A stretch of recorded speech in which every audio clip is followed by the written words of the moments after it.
Gastelag s'interroge sur le cercle de l'industrie Oui. et vous demande si cumuler la fonction de vice-président d'un lobby dont les membres sont les PDG des plus grandes entreprises françaises avec le mandat d'un député ne constitue pas un conflit d'intérêts.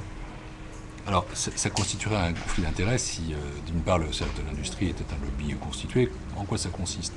C'est une réunion qui se tient tous les 2-3 mois, un dîner, où il y a effectivement les plus grands patrons de l'industrie, où il y a quelques parlementaires de droite et de gauche, qui font effectivement un lobby. Un lobby pour quoi? Un lobby pour l'industrie française, un lobby pour les emplois français, un lobby pour produire français.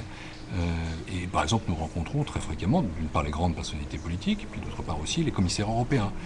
Et dans ce cercle-là, j'ai eu l'occasion de rencontrer à peu près tous les commissaires européens, présidents de commission, commissaires à la concurrence, pour leur dire que la concurrence libre et non faussée, qui est dans la lettre du traité, ne devait pas s'appliquer de manière dogmatique, qu'elle ne devait pas empêcher la constitution de champions européens.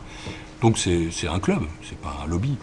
Évidemment, je dois ajouter une chose, c'est que cette activité, qui est très discontinue, est totalement bénévole, non rémunérée.